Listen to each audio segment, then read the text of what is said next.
Hi friends, ಕಳೆದ ಸಲದ ವಿಡಿಯೋದಲ್ಲಿ ಹೇಳಿದಾಗೆ ನಾವು ಸೀಕ್ರೆಟ್ ಬೇಸ್ ಅನ್ನು ಇನ್ನೊಂದು ವಿಡಿಯೋದಲ್ಲಿ ತೋರಿಸ್ತೇನೆ ಅಂತ ಹೇಳಿದ್ದೆ. ಅದೇ ತರ ಈ ವಿಡಿಯೋದಲ್ಲಿ ತೋರಿಸೋಣ. ಬನ್ನಿ ಕೊಡು ದೀಪಕ್,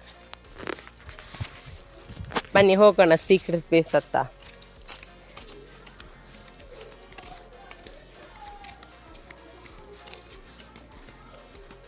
ನೋಡಿ, ಇದು ನಮ್ಮ ಸೀಕ್ರೆಟ್ ಬೇಸ್ಗಳು ಎರಡು. ನನ್ನದು ಇದು ತೋರಿಸ್ತೇನೆ ಒಳಗಡೆ. ನನ್ನ ಸೀಕ್ರೆಟ್ ಬೇಸ್ ನೋಡ್ತಿರ್ಬೋದು. ಇದು ನನ್ನ ಎಂಥರ ವಸ್ತುಗಳನ್ನೆಲ್ಲ ಹಾಕಲಿಕ್ಕೆ ಇದೆಲ್ಲ ಹಾಕಿಡೋದು. ಮತ್ತು ಇದು ನಾನು ಕೂರುವಂಥದ್ದು, ಈ ಥರ ಕೂರ್ತೇನೆ. ಮತ್ತು ಇದು ನಮ್ಮ, ಈಗ ನಾನು ಹೇಳ್ತೇನಲ್ಲ ಮನೋರಂಜನೆಗೆಲ್ಲ ವೀಡಿಯೋ ಹಾಕ್ತೇನೆ ಅಂತ, ಅದಕ್ಕೆ ಇದು ಯೂಸ್ ಆಗ್ತದೆ. ಎಂತಕ್ಕಂತ ನೀವೇ ನೆಕ್ಸ್ಟ್ ವೀಡಿಯೋದಲ್ಲಿ ನೋಡಿ.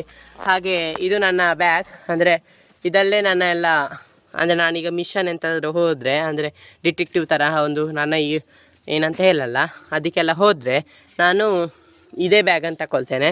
ಹಾಗೂ ಇದು ನನ್ನ ಇನ್ನೊಂದು ಬಾಕ್ಸ್, ಇದರೊಳಗೆಲ್ಲ ನನ್ನ ವಸ್ತುಗಳನ್ನೆಲ್ಲ ಇಡ್ತೇನೆ. ಮತ್ತು ಅದು ಕಸದ ಬುಟ್ಟಿ, ಮತ್ತು ಅದು ಒಂದು ಚಿಕ್ಕ ಫೋಟೋ ಫ್ರೇಮ್ ನಾವು ಸುಮ್ಮನೆ ಮಾಡಿದ್ದು. ಹಾಗೆ ಇದು ನಮ್ಮ, ನಾನು ಹೇಳಿದಾಗೆ ಸೀಕ್ರೆಟ್ ಬೇಸ್. ಈಗ ದೀಪಕ್ನ ಸೀಕ್ರೆಟ್ ಬೇಸಿಗೆ ಹೋಗೋಣ ಬನ್ನಿ.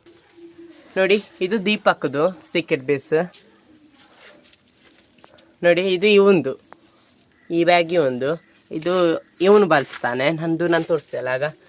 ಮತ್ತು ಇದೊಂದು ಚಿಕ್ಕ ಮಷಿನ್, ಮತ್ತು ಇದು ಅವನೇನಾದರೂ ವಸ್ತು ಹಾಕಿಡಲಿಕ್ಕೆ ಬಾಕ್ಸು, ಅದು ಒಂದು ಕಸದ ಬುಟ್ಟಿ. ಮತ್ತು ಇಲ್ಲಿ ಒಂದು ಫೋಟೋ ಫ್ರೇಮ್ ಇತ್ತು, ಅದೆಂತಾಯ್ತು ದೀಪಕ್?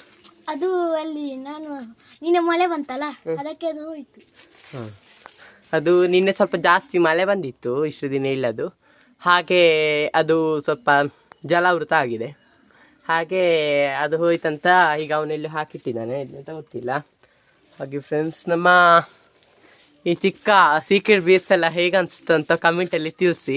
ಚೆಂದ ಇಲ್ಲ ಅಂತ ಗೊತ್ತುಂಟು ಅಂತೂ, ಅಂದರೆ ನಿಮ್ಮೊಂದು ಅನಿಸಿಕೆ ಹೇಗಂತ ಒಂದು ಕಮೆಂಟಲ್ಲಿ ತಿಳಿಸಿ, ಹೇಗಾಗಿದೆ ನಮ್ಮ ಈ ಸೀಕ್ರೆಟ್ ಬೇಸ್ ಅಂತ.